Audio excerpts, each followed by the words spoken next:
What's up, guys, and welcome back to my reading journey. Hope you're all doing absolutely fine.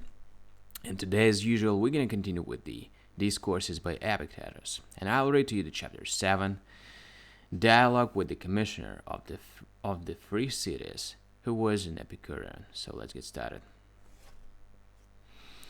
When the commissioner, who was an Epicurean, came into his lecture room, "It is proper," said Epictetus, "that we who are ignorant should inquire of you philosophers what is the best thing in the world, just as those who come to a strange city make inquire of the citizens who know the place, that having learned what it is we may pursue for ourselves and come for the sight of it.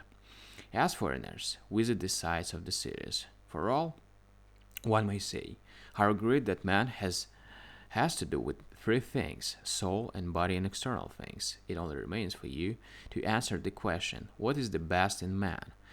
What shall we say to man? Shall we say the flesh? And was it for these that Maximus sailed as far as Cassiope to see his son on his way? Was it to have pleasure in the flesh? When the commissioner denied it, saying, God forbid, Epictetus went on, Is it not proper to devote our efforts to what is best in us? It is most proper. What have we then better than the flesh? The soul, he said. And which are better? The goods of the best element in us, or the goods of the inferior? Those of the best. Are the goods of the soul in the sphere of the will or beyond it, within the sphere of the will? Is the pleasure of the soul, then, within the sphere of the will? Yes, he said. And what gives rise to it? Does it arise of itself? That is inconceivable. For we must assume that existence of the good as something which has value in itself, but by partaking in which we shall have pleasure in the soul.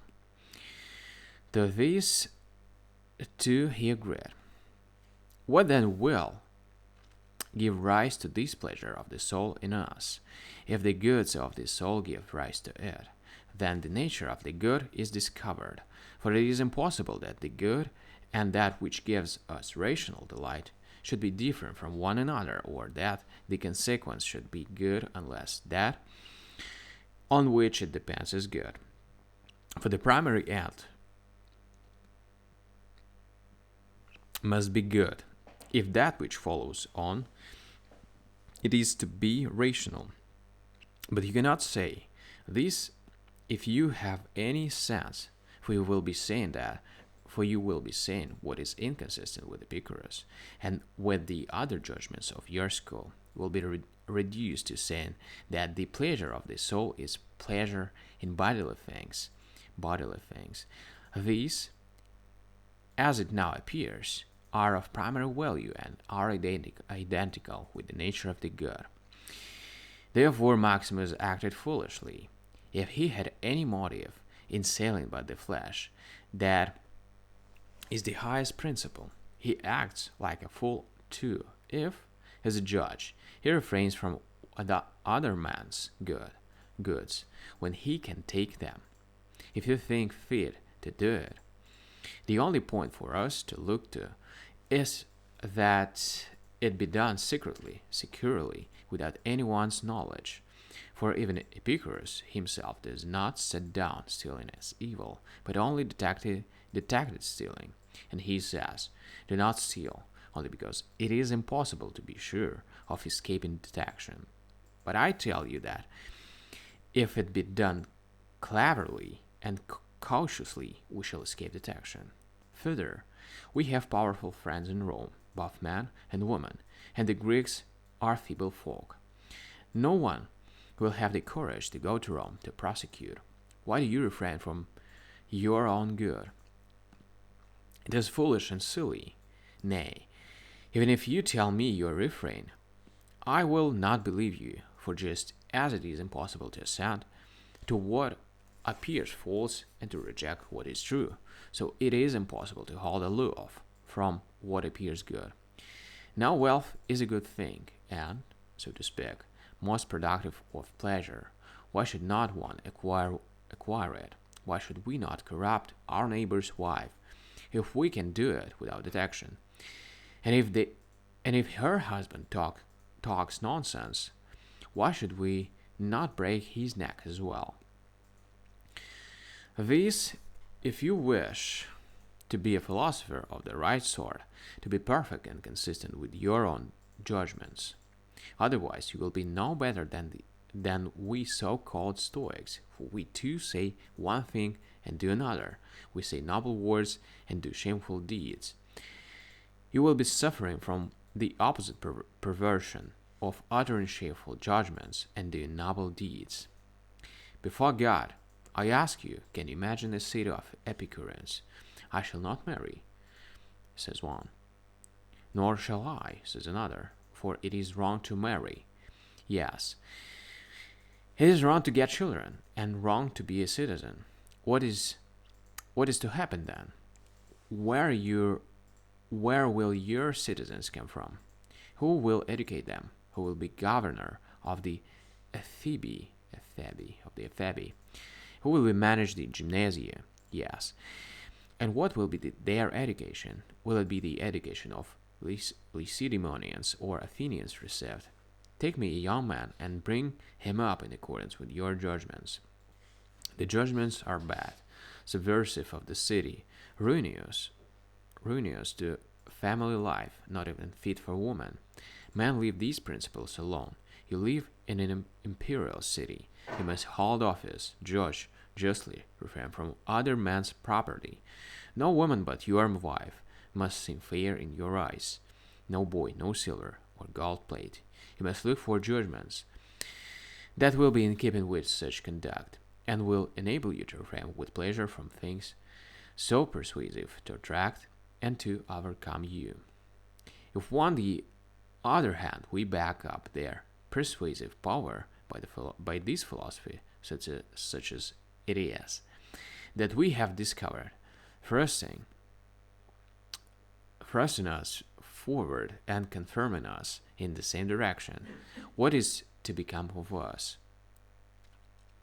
What is the best part of a piece of plate, the silver or the art spent on it? The hand in itself is mere flesh. It is the products of the hand that claim precedence. So too, appropriate actions are of three kinds. The first class relative to mere existence, the second relative to particular conditions, the third commanding an absolute. On this principle, too, we ought not to honor man's material being, his rags or flesh, but his leading characteristics. What are these? Citizenship, marriage, procreation of children, worship of God, care of parents, and in general, will to get and to avoid, impulse to act and not to act, each in its proper and natural manner. What is our nature? To be free, noble, self-respecting. What other animal blushes? What other can have a conception of shame? We must subordinate pleasure to these principles, to minister to them as a servant, to evoke our interests, and to keep us in the way of our natural activities.